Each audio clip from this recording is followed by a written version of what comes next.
Happy Friday mbukeli we-Ekhaya Jikelele. Masibulise kaloku kumakhaya ngamakhaya. Apho kaloku nge-Friday umhla we-17 kule imiyo lenge yenkanga. Asifikanga ke apha ngokudlala khange kuphucwe sibethe induku. Namhlanje ke sobethe sabetha ze emva koko inkqubo ithi nqumama nje impela veki siyokwetha amafutha. Siphinde ke siyothi qi ngalamvulo weveki ezayo. Siyathemba mbukeli into kubana uzaziphatha kakuhle kule weekend because ufuna sikubona uphelelile ke ndimlo ukhalosa kalubisi umadle ngothi mazipha ndihamba naye uNadia. Happy Friday Nadia. Happy Friday. Kuningisile indilele mina. Hayi ndiyakubona indlela okudlowa ngayo namhlanje. Utyhile kwenye page. Jonga ndijonge elangeni langajonge manje uncome umhle. Enkosi kakhulu ntombi. Mbukeli namhlanje lola suku ke endicinga ba luthandwa kakhulu ngabaninzi. Kaloku impela veki iqala ngokusesikweni namhlanje. Abo basebenzayo phakathi evekini ngoku lixesha lokuba ke bayozimamela kaloku baphumza imizimba kuze ngomvulo bavuke baphinde bayophanda ze abo ke bobumnandi benze nantoni nabayenzayo bayenze ke ngenkathalo. Ngalawo ke ndithi masingene kuvimba wethu wanamhlanje.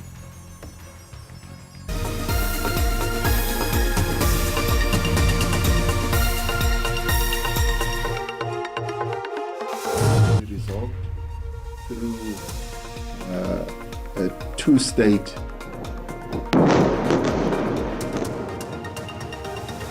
Mongameli Cyril Ramaphosa ugxeke urhulumente wakwaSirayeli emchaza njengolawulayo ungathobeli mthetho.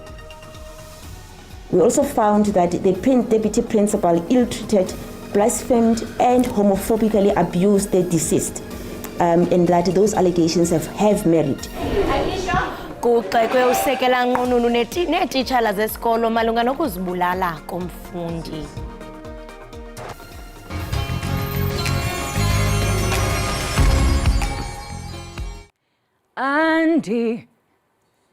Andinanto undize kanye nkosi ndize kanye nkosi yam. Molweni makhaya, igama lam ndingu Ikhona, ndiyimvumi.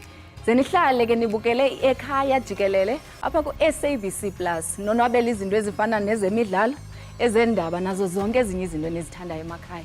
Ningahambi.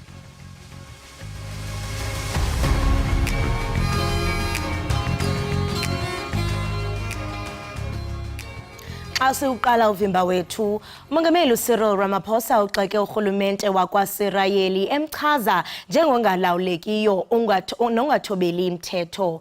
Umongameli uthe izenzo ezigquba kwelaseGaza ngamatyala emfazwe nokubulawa kwenyamalala kwaye inkundla yolwaphulo-mthetho yehlabathi kufuneka iphande urhulumente kaSirayeli. Ukanti umhlalutyi wezepolitiko uNjingalwazi Kwandile Kondlo uthi le nkundla yehlabathi yolwaphulo-mthetho mayiqubisane ngqono urhulumente wakwaSirayeli. Umongameli waseNingizimu Afrika uCyril Ramaphosa useligxekile izwe lase-Israel kanye nohulumeni wakhona ngokubhebhetheseka udlame kwizwe lase-Palestine. Abantu besifazane kanye nezingane bayabulawa kwizwe laseGaza, bebulawa yibona abantu kunohulumeni wase-Israel. Umongameli uRamaphosa usenxusa yona-ke enkantolo yomhlaba wonke phecelezi i-International Criminal Court ukuthi ingenelele ukuze izobiza i-Israel izosiphendulela. We want the ICC to investigate.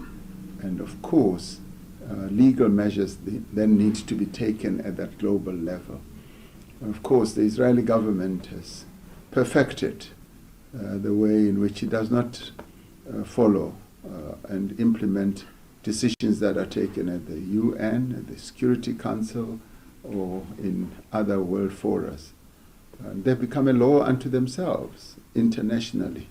And this is totally unacceptable. Ungoti wezepolitiki uProfessor Kwandile Kondlo uthi leli ithuba lokuthi ICC isitshengise ukuthi ingawubeka umthetho walo phansi ukuze Israel izowuthobela. The Israel-Palestine conflict. It touches the heart of the human race. What does it mean to be human? What does it mean to be human? That's the question it raises for all of us in the globe. This is the moment for the ICC to seek to be a truthful institution. It's an international institution of justice. That institution has to use this moment now to prove to the whole world that at least it has a grain of truth. Inhlangano ebusayo eNingizimu Afrika i-ANC isithe izosekela iqembu eliphikisayo i-EFF ngokuthi kuvalwa ihhovisi lenxusa lase-Israel lana eNingizimu Afrika. Ngingusamkele Maseko kumele izindaba ze-SABC eGoli. Kuxekwa usekela nqununu neetishala zesikolo zamabanga aphansi ikhehlekile ethokoza kwiMpumalanga njengonobangela wokuzibulala komfundi uSibusiso Mbatha ominyaka li-12 ebefunda ibanga lika grade 6 uzibulele kwinyanga ephelileyo kutyholwa ukungaphathwa kakuhle ngenxa yohlobo akholwa lulo lwesini. Found that the SGB iziphumo zophando zityhila inyewe ekhokelele kusizi lokuphulukana nobomi benkwenkwana. Igqwetha uBayitsengrwa ngatha ubekhokela oluphando lifumanise ukuba usekela nqununu ubenegalelo nempembelelo kwesisiganeko. We also found that the deputy principal ill-treated, blasphemed and homophobically abused the deceased. And that those allegations have merit. We have evidence that concurs with that allegation. Abafundisi ntsapho abane besisikolo khange bakwazi ukulandela umqathango wokumelana nombhodamo wembambano phakathi kwabafundi ababini nothe wakhokhelela ekubhubheni kwalomfundi ka grade 6 ukanti ingcebiso zolohlwayo zibekwe elubala. Also, we have recommended that the department should arrange for trauma counseling for the family, for the friends and the classmates that had to endure this ordeal. Umphathiswa wezemfundo uMatome Chilowane uthi lomba uza kuthethelwa ingqalelo kwiinyanga ezintathu kuya kwezintandathu ezizayo. A number is quite high in terms of the learners we've lost through through suicide in various forms, from how we've lost our child Sibusiso. Usapho lakwambatha ludandathekile, amaxhala axhomile kwabasemagunyeni nakubazali ngenxa yokuqatsela kwamanqanaba okuzibulala kwabafundi. Abafundi abangaphaya kwama-40 sele bezibulele kulo nyaka nje wodwa kwiphondo laseGauteng. Umasipala waseMhlathuze eRichards Bay kwiphondo laKwaZulu-Natal uceba ukuthathela urhulumente amanyathelo omthetho ngokusilela ukulungisa iziseko zololiwe, nto leyo athi ikhokelele kwingxinano emandla kwizigadlo ezikwizibuko laseRichards Bay. Umasipala uthi uxinana kwezigadla kuqhwalalisa ilimali okanye kuqhwalelisa inani okanye imali zalo masipala. Sekuyinto ejwayelekile ke ukuthi amaloli ashaye ujenge lapha emgwaqeni ku-N2 ebheke eRichards Bay. Abashayeli balamaloli bathi kwesinye isikhathi bachitha ke izinsuku ezintathu kuya kwezine belinde ukungena echwebeni. Masilelela nje diesel yahamba. Nemanje company if wena ulahlekelwe idiesel abathi bayithatha kuwe leyo mali. Eliyasikhawatha futhi amathoda yekho amanzi ayaphela. Umasipala waseMhlathuze uthi sewusebenzise imali elinganiselwa ezigidini ezine zamarandi ukukhokhela amaphoyisa omgwaqo ukuba ke agade lapha emgwaqeni. Ithimba lethu labameli libhizi nokulungisa amaphepha esiwafaka enkantolo ukuze siphoqe bonke abathintekayo odabeni lo lesikhuluma ngalo ukuthi bakwazi ukudlala indima yabo. Nathi njengomkhandlu kunendima ofuna siyidlala, kodwa asikwazi ukuthwala indleko njengoba besithwele indleko all along. Sithwalela eminye iminyango namaplayers amanye ona angenzi lutho. Abaphathi bechweba laseRichards Bay bathi zikhona izinhlelo zokuthola isisombululo kule nkinga. Once staging area sesivuliwe izokwazi ukuthi ke lama trucks wabeka ku staging area sifake nengqalazizinda ama toilets nendawo lapha ama truck drivers azokwazi ukuthi mhlambe ke akwazi ukuphuza amanzi. Isiphathimandla zechweba zalile ke ukuphawula mayelana nezinhlelo zokuthathelwa izinyathelo zomthetho. NginguSimphiwe Makhanya, izindaba ze-SABC, iseRichards Bay. Uluntu lwasemakhanda eMpuma Koloni luyavutha ngumsindo emva kokukhululwa ngenqawulo komdlwenguli ngoFebruwari. Le ndoda yagwetyelwa yahlala entolongweni ngokudlwengula inkwenkwana eneminyaka 8 kwaye ngoku iphinde yabanjelwa ukudlwengula amakhwenkwana amathathu akwiminyaka ephakathi kwemithandathu nethoba ngelixa ekhutshwe ngenqawule. Lo mrhanelwa uneminyaka 34 utyabekwa ngezinye iziganeko zokudlwengula nokuxhaphaza ngesondo amanye amakhwenkwe asixhenxe. Lo mtyholo wagwetywa iminyaka emihlanu ejele ngo-2017 emva kokuba wafunyanwa inetyala lokudlwengula ikwekwe neminyaka 8. Isehlo eso wasenza ngo-2013 ukususela ukukhululwa kwakhe ngenqawulo utyholo ngokuzama ukudlwengula amanye amakhwenkwe. Kubangwa ngelithi ebutsheni bale nyanga uthe wathatha amakhwenkwe amathathu awase ehlathini esithi bayoqokelela inkuni, nalapho urhanelwa wadlwengule. Abahlali babuza ukhululwe njani ngenqawule. Abazali badinga impendulo kakhulu ngoba bathi ukuba lo mrhanelwa lo ebeseluvalelweni ngeyingakhange yenzeke lento. Kwelinye lamatyala akhe asaphandayo ebebanjiwe kodwa wakhululwa ngaphambi kokuba avele enkundleni. Amapolisa athi asaphanda kwaye ukufumana kwawo ubungqina baza kuphinda bazibuyisele ezi zityholo. Also earlier this month, the suspect allegedly took 2 young boys aged 6 and 8 years old to the forest, once again on the pretense of collecting wood. The boys were allegedly raped and the investigation in this case is still continuing. Isebe lezoluleko lithi kulandele yonke imiqathango ngethuba ekhululwa ngenqawule nje ukuba beyilungele. And should it happen that a parolee commits another offense or is a suspect in a particular case, then there are procedures that must be followed, either in charging that person or taking that person back into custody. Lo mtyholo uvele okokuqala enkundleni ngoMvulo kwaye kulindeleka afake isicelo sebheli ngolwesihlanu kwinkundla kamantyi yasemakhanda. Kwiindaba ze-SABC ndingumcebisi Ngqina sisemakhanda. Abahlali base-Virginia eFreystata bafuna ukuba kunyuswe utyalo-mali kwingingqi yabo. Bayichaza njengendawo yeziporho iVirginia ngokoqoqosho. Abahlali benze umngcelele oya kumzi-mveliso i-Tetra4 ovelisa ihelium beyokufuna imisebenzi kunye namathuba ukuba yinxalenye yezoqoqosho. Banonxanga kwinkampani iTetra4 neyinxalenye yeRenergen Limited ngento abathi le nkampani ayibaniki imisebenzi kwaye iyaphanza ukuzisa amathuba okuba abahlali babe yinxalenye yoqoqosho. Bathi iminyaka le nkampani ikule ndawo kodwa abahlali abafumani kwanzuzo yokuba nephulo elingaka kule ngingqi. Le planti yerhasi ifumene utyalo-mali olubalelwa kwi-23 yeebhiliyoni zeerandi nesuka kubatyali-mali baseMelika ngo-Agasti walo nyaka. Lolu tyalo-mali ke abahlali abathi kumelwe bazuze kulo.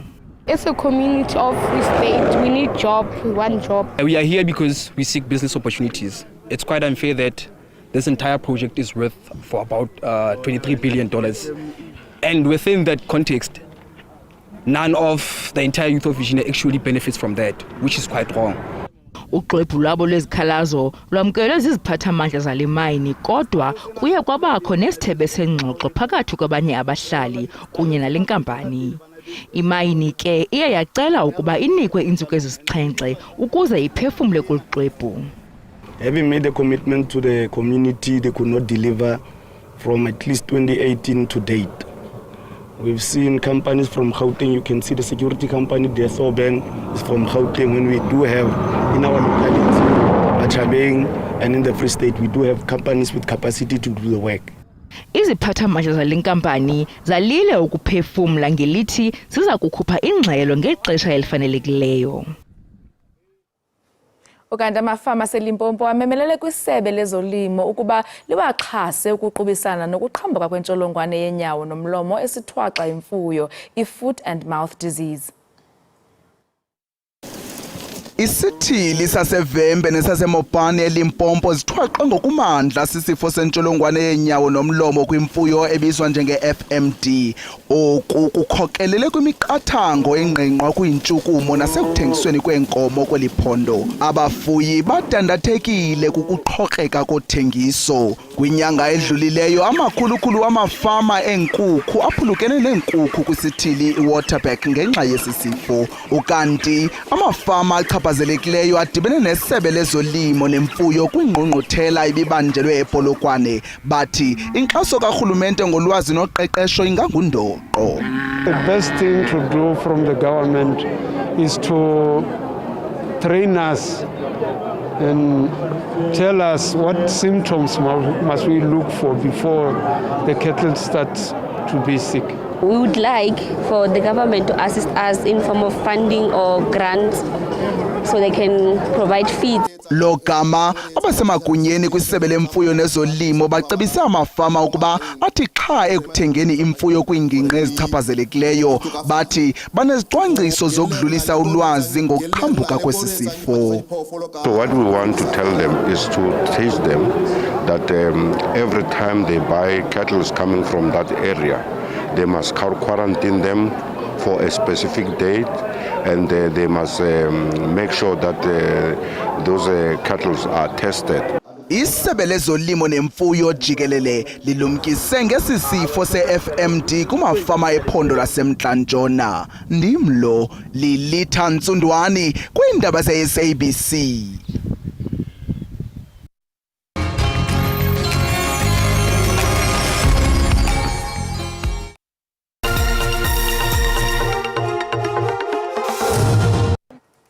Ukanti ababesakuba ngabadlali beKaizer Chiefs bawuncobile ummono bomseki wosihlalo neqela uGqirha Kaizer Motaung. Lamakhwahla amakhosi angungelele kumsitho wokubhiyozela ukufakwa kwegama lale ndedeba kwi-South African Hall of Fame.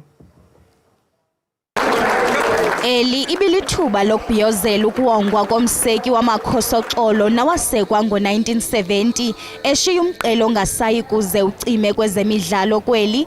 I-Hall of Fame igama likaMotaung elifakwe kuyo inamagama njengawoba uNelson Mandela, Archbishop Desmond Tutu, umakhwekhwetha womdlalo wegalufa uGary Player nembethi manqindi evunyiweyo uVuyani Bhungu. I'm greatly honored and I feel very much happy to be in this type of atmosphere. Since last week Thursday, things have been very, very exciting for me. So I feel very honored to be given this award while I'm still in good shape. Some of us are honored and are privileged, and we must always remember this day because not everyone comes to a situation like this. He's a big man. Oh, Dr.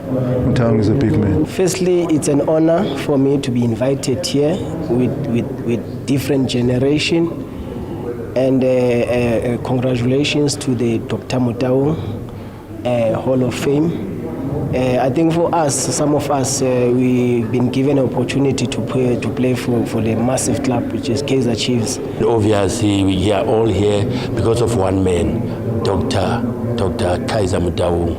This is a man who made Paul Ndlanya, who made this legacy Kaizer Chiefs, who make Paul Ndlanya because of him. Le South African Hall of Fame yasekwe Sun City eMntla-Ntshona kwiminyaka emithandathu edlulileyo yaze yafudukela kwibala iFNB eGauteng ngoJanuwari wonyaka ophelileyo. Mbukeli, ngaphambi kokuba sihlabele mgama novimba wethu ophuphumayo masithi qhwisi yobhatala amatyala ungagungqi.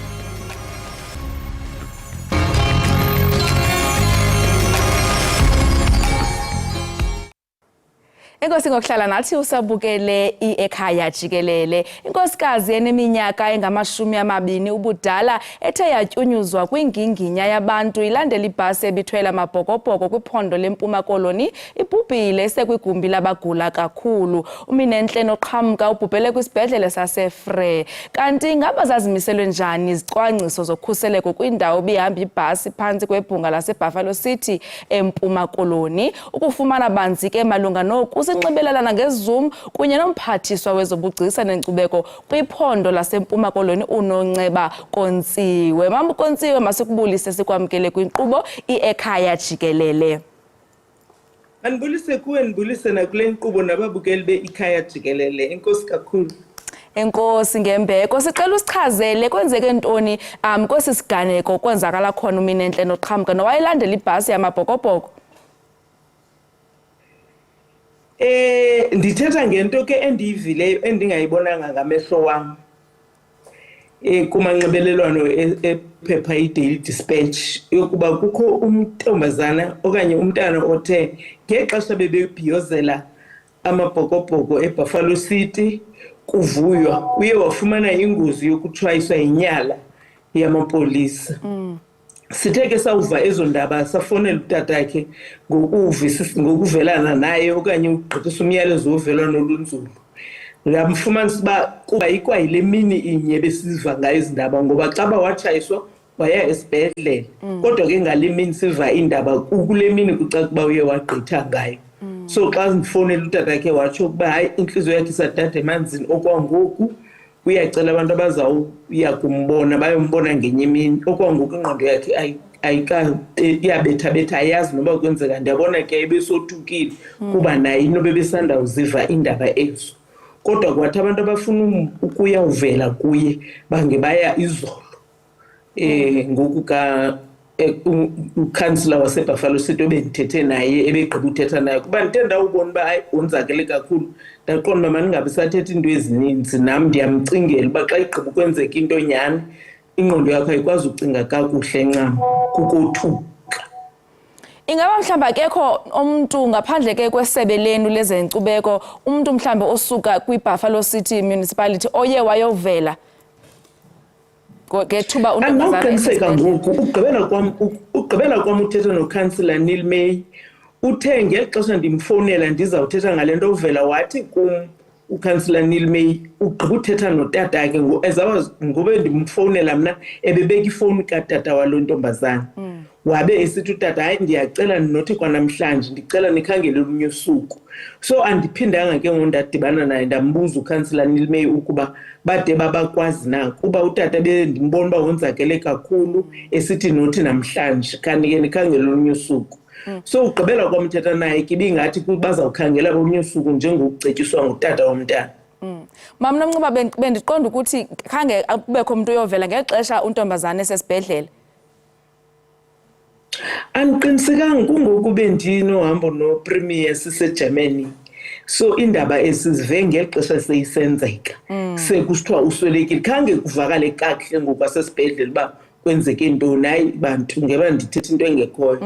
Ndiyiva ngosekusithiwa lo mntana uye wonzakala waze ke ngoku waye esibhedlele wanqunya umlenze. Nakhona nge-information evela kwiDaily Dispatch kungakhange bekho umuntu uthi hayi make sichazeni ngokusemthethweni nantsi into ethe yehla. Imeko ke ezinjena kuye kubekho izicwangciso zokhuseleko. Ingaba amagosa enu okhuseleko aye ucwangcisele njani uqinisekisa bana azehli into ezinje? Kona ngokube kulungiselelwe ukuza kwamabhokobhoko emveni kokuba sixelelwe usuku yayicacile intlanganiso ezazihlala yonke imihla zaziquka amapolisa kuba kwakusenzeka into yobana kufuneka bekhuselekile and yayicingiwe into yobana ngehle abantu babe baninzi kakhulu kuba wonke umntu kwangalamini babedlala ii-fan park zethu ii-public viewing areas kwakugcwele kuzo zonke into ebonakalisa uba abantu bebenomdla kakhulu. Yiyo le nto ke ngokusithi kwathi kwasekumalungiselelo okuba ize itrophy kwabe sekucwangciswe amapolisa ayekhona okokoko kona ukhuseleko lona laluqilima. Inoba nje kwenzeke ingozi lona beluqilima ukhuseleko wasekuqaleni nangoku azawufika e-airport ayegcwele phaa amapolisa ukwenzela into yobana kujonge ungabikho nanye into edibene nolwaphulomthetho enokwenzeka. Ukuba le yenzeke njani hayi andiyazi ayinanto kwenza nokhuseleko kuba lona beluqilima ndifuna uxoka amapolisa ayephaa ngobuninzi bawo. Ingaba singabona iphondo laseMpuma Koloni lixhasa usapho lukaMinenhle ngokubhatala mhlawumbi inkcitha yomngcwabo? Andinawuqiniseka ke ngaleyo kodwa xa bendithetha notata uthe mna ndisakhathazekile okwangoku eyona nto indimisa ingqondo ngakumbi into yokubana andisebenzi kutsho utata womntana. Sabe ke singakwazi uthetha kakhulu ngenxa yemeko le akuyo. Kodwa ke andiyazi ke ngokuba emveni koko kuzawuthini na but ndithethile ke nomphathiswa wezokhuseleko ukuba ikhona le ngxaki ndafuna siba naye beqala uyiva njengam. So wathi hayi ke sizawuthetha no-provincial commissioner ke sibonisane uba sizawuthini. Ungaba uthini umyalezo ongawudlulisa kusapho lwakanoqhamka kunye nabantu baseMpuma Koloni bephela? Nkosi yam, umyalezo kukudlulisa nje uvelwano olunzulu kusapho nakubalingane balomntana nakuye wonke umuntu waseMpuma Kapa jikelele, ngakumbi eMbizana apho asuka khona umntana lo, napha University of Fort Hare kulaa campus seMonti apho befunda khona, ukuba masithi siyavelana nabo kakhulu ngokuba bashiywe ngumlingane okanye ngumntana wabo okanye sisihlobo sabo. Mna ke ndiyitolika njengengozi le yehlileyo, kuba kaloku nyhani ungayithini le nto injena imoto inyala yamapolisa ebifanele bayilindeleke uba ifaka ukhuseleko. So ndithatha njengengozi. Ingozi ke ngamanye amaxesha kuba nzima nyhani ukuyinqanda, naxa luthe lafika usuku ke ngokuba amagqobhoka edla ngokutsho kuye kungabikho nto ibangela uba inqandeke ingantsiki xa luthe lafika umhla. Kodwa ke ndithi usapho maluxole luyamkele nokuba iyakrakra yenzelwe bona. Mama Nkontsiwe, masibulele kakhulu ngexesha lakho. Yanga usapho noqhamka lungathuthuzeleka. Banganaye angaphumla ngoxolo. Inkosi kakhulu. Lowo ke mbukeli ibingumphathiswa uNonceba Nkontsiwe, yaye besithetha naye ngesehlo sokubhubha kukaMinenhle Noqhamka owanzakala ngokutyumzwa xeshikweni abantu babe ngumbombo nomxesibe bemiyimincili kokubona ibhasi zamabhokobhoko emva kokubuya kwabo nendebe. Noqhamka wandula wangeniswa esibhedlele waza ngelishwa wasweleka. Yanga umphefumlo wakhe ungaphumla ngoxolo. Bukeli ke xa sigqithela phambili apha eRhawutini sibhidene nezantyalantyala zemvula. Wena ke apho ukhoyo rhabula nalo uqikelelo lemozulu.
Enkosi kakhulu ngokuhlala nathi usasibukele apha ekhaya jikelele. Njengoko ixesha leeholide zehlobo sondele, kulindeleke ukuba uninzi lwabantu luthabatha uhambo oluya kwiindawo ezahlukeneyo ukuyochitha ixesha neentsapho zabo, nabo kaloku basenyongweni kubo. Phakathi ke kwezinye iindawo ezihenda uyindwendwe kakhulu yidolophu yakaloku yapha eThekwini nekuyidolophu ephambili yephondo laKwaZulu-Natal. Kutshanje ke sisixeko sijongene neengxaki zogutyulo kulwandle lwaso. Kaphezulu koko ke oluhlaselo lwezikhukhula lushiye ingxaki ezahlukeneyo ezikhokelele ekuvalweni kwezinye zendawo nezivame ke ukutsala uluntu ziphakamise uqoqosho lwaseThekwini. Ukuva ngakumbi nokuqonda izicwangciso ezaseThekwini zokwamkela iindwendwe ngexesha leeholide zasehlotyeni, sijonge ukwamkela umhlali wokuqala webhunga lesixeko saseThekwini, usodolophu Mxolisi Kaunda.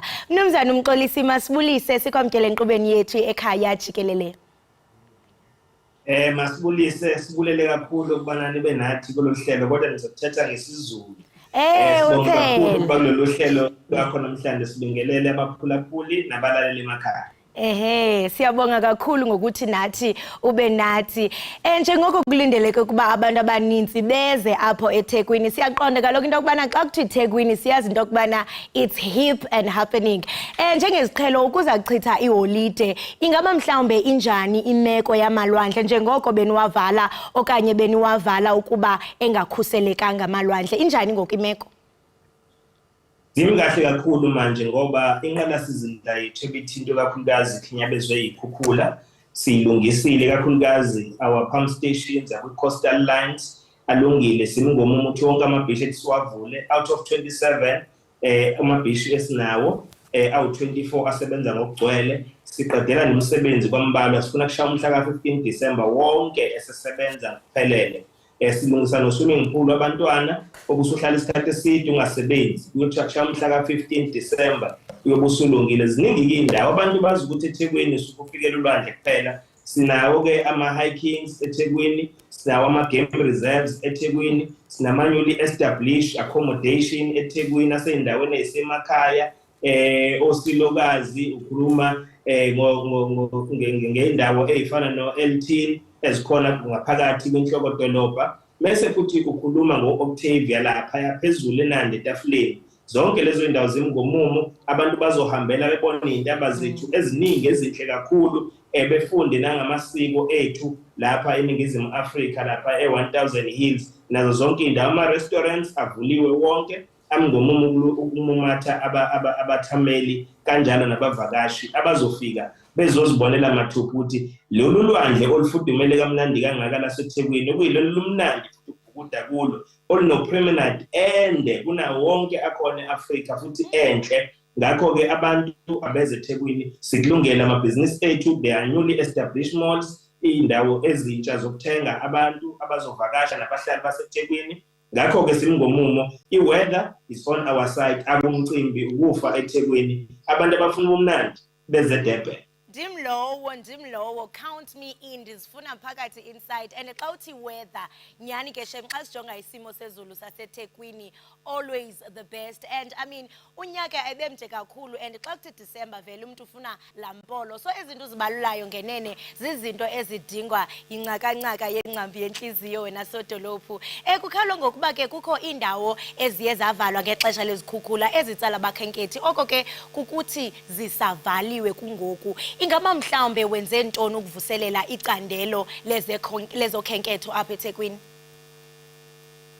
Ayisekho indawo evaliwe ngaphandle kwalamabhishi ambalwa nawo azovulwa kungekudala zonke-ke indawo beyisebenza zivuliwe silungisa kakhulu ezokuphepha ukuthi abantu abazofika bezovakasha eThekwini bezizwe bephephile kuzo zonke indawo abazohambela kuzona bengatholi bebanjwa yigebengu amaphoyisa kametro namaphoyisa SABC asebenza ngokukhulu ukukhuthala ukuthi ehlisa izinga lobugebengu nje basibona there are many breakthroughs abawenzayo emalokishini ey'ndaweni ezisemakhaya abantu abagebenga umphakathi ngakho-ke siyibona ukuthi sikulungele kakhulu silindeleke iy'vakashi ey'ngaphezu kwa-950,000 edolobheni lethu kula maholidi mese futhi zispende nemali ukuzokhula namathuba omsebenzi kudaleka amathuba omsebenzi amasha ngikhuluma nawe nje kule weekend sihoste bafana simema bonke abantu baseNingizimu Afrika befike edolobheni lethu noma i-team yakho ingenabo abantu abadlalayo bafana ku-squad kodwa kubalulekile ukuzobukela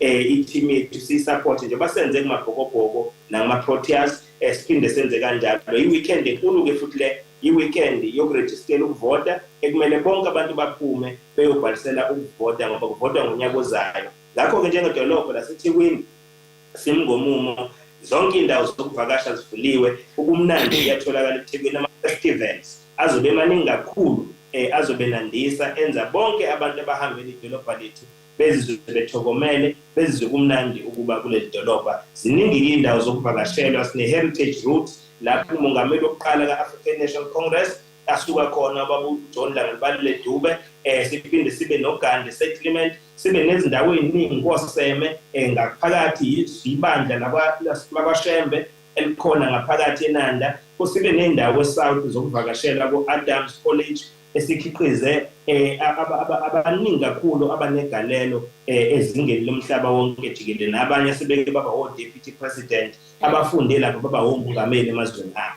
Wow, hayi akho nto engekhoyo ngenene.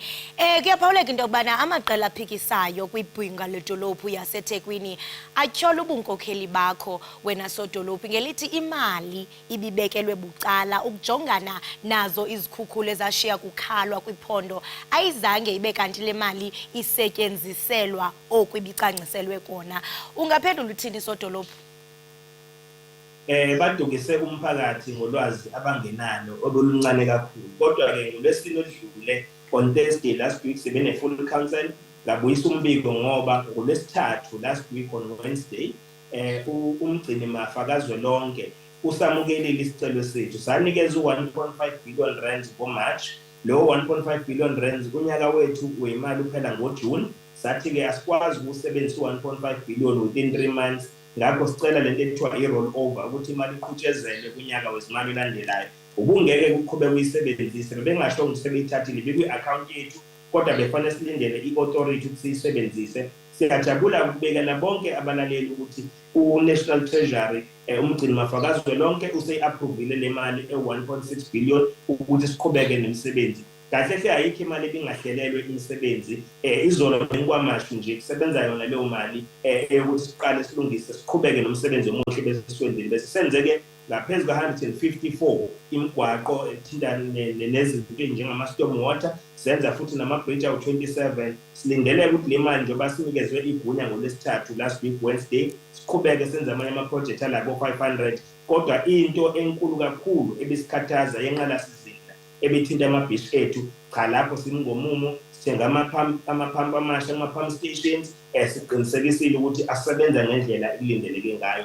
Ngakho abavakashi abakhululeke bazi ukuthi bazofika idolobha lethu lihlanzekile, bazofika idolobha lethu liphephile, belifice futhi idolobha lethu likulindele ukuthi bahambise ey'ndaweni ezahlukahlukene zobumnandi. Akekho bongazi ukuthi i-weather emnandi kakhulu ithola ngapha eDurban nolwandle olufudumele. Ngakho abantu bakithi abeze silindele ukubahosta, sizophinde samukele ne-Canning Cup Black Label Final ezodlala ngomhla ka-16 kuDisemba. Miningi-ke futhi nemicimbi bese sibe nayo njengoba samukela amabhokobhoko la ngenkulu inhlokomo, saphinde futhi saba ne-Boys to Men, saphinde futhi saba ne-White Picnic, saba nezinto eziningi ezahlukahlukene. Lokho kukhombisa ukuthi idolobha lethu likulungela ukusingatha imicimbi emikhulu. I-ICC okuyi-Chief Abed Luthuli International Convention Center iphinde yawina futhi award yokuba enye yey'nkundla nendawo esingatha ama-conference omhlaba wonke jikelele nemicimbi emikhulu umhlaba wonke jikelele. Ngakho kuwina-ke lokhu for 18 times. Lama awards kumhlaba wonke asenzeke iminyaka ewu-23. Cabanga-ke uma itheku seliwine kwaze kwaba yikhathi eziwu-18 ama-awards ana-23 years old. Lokho kusho kona ukuthi siyakwazi ukusingatha imicimbi emikhulu, ama-conference, international conferences maningi ezayo. 2025 sizobe sinenkulu kakhulu umhlaba wonke jikelele esobe sisingethe i-water conference, siphinde futhi sibe ne-World Eco Summit ezobe singethwe leyo dolobha laseThekwini. Ewe sodolophu yabona xa kunezinto eziphathelene nemali ekutyholwayo kuba hey kuthe kwathi ingase ungaba khona i-receipt so that kube khona ubungqina obubonisa mhlambe lento ithethayo. Ngaphezulu kokwena sodolophu abasebenzi bebhunga laseThekwini nabo abaxolanga indlela uxolo indlela abaphathwa ngayo ngoku nemanyano yesamu ifuna urhoxe njengosodolophu. Ingaba oku kuthetha ukuba uyasilela ukwenza umsebenzi wakho ngendlela eyiyo? Kuba khona nezikhalazo zokuba even ne-infrastructure iyakolapsa kodwa ukhona. Hayi makuthiwa kunedolobha eliqhubekayo nokulungisa isimo futhi alikho idolobha eliphinyabezeke njengaleli kulandelana. Ngibe neshwa-ke mina njengomeya ukuthi mangena ngo-2019 saba nama-heavy storms ngoNovember, 2020 saba ne-COVID-19, 2021 saba ne-July unrest ama-riots, kwazi ukuthi ngo-2022 saba nama-floods ahambe nemphefumulo engaphezu kwa-400 edolobheni lethu. Uzocabanga ukuthi umeyonjani lo obekade preside over all these catastrophic events, kodwa liphinde livuseleleke idolobha lisebenze libuyele esimeni ngokukhulu ukushesha, sibuyisa amanzi, sibuyisa ugesi, silungise ama-bridge, silungise imigwaqo. Kodwa-ke akumele ngizosho ukuthi kumele bengigcinwe umphakathi waseThekwini, ngoba thina esikwenzayo ukusebenzela abantu ukuthi sishintshe impilo zabo zibe ngcono. Futhi umsebenzi esiwenzayo muhle kakhulu, solivuselela idolobha. Siyazi ukuthi amadolobha amakhulu umhlaba wonke jikelele afana njengo-New York, o-Copenhagen, amadolobha afana no-Boston, amadolobha afana no-Detroit, amadolobha ake aba kulesi simo esithi sona ngokuthi aye phansi, kukhula amadolobha amasha emaceleni, njengoba kukhula oMhlanga, kukhula o-Hillcrest, kukhula o-Galeria and on the south nezinye indawo. So-ke nathi-ke i-focus yethu njengamanje ikwi-CBD yethu ukuthi siyivuselele, silungise i-accommodation for students, silungise i-accommodation ukuthi umphakathi uhlale khona uspende imali.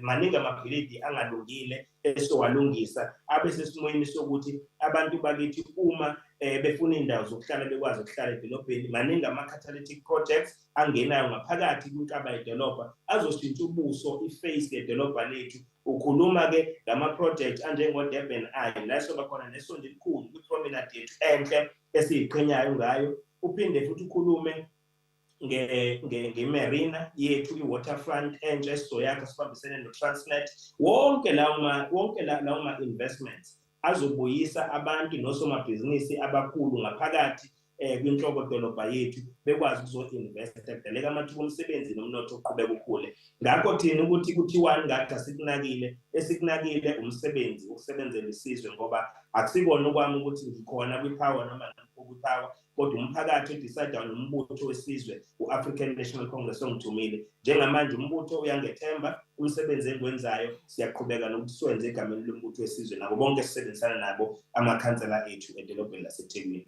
Lizoshintsha le dolobha liqhubeke libuyise ubuhle balo, ama-investments asafika sangena edolobheni lethu. Lokho kukhombisa ukuthi there is full confidence by business sector to come and invest. Khona nje ababuyayo kwi-CBD bazo-investa nakhona. Lokho kukhombisa ukuthi umsebenzi siwenzayo ukuyiklina, umsebenzi ukwandisa ezokuphepha, siqhubeka siwenza lo msebenzi uzokwazi ukunikeza isiqiniseko sokuthi ama-investments abe khona edolobheni lethu.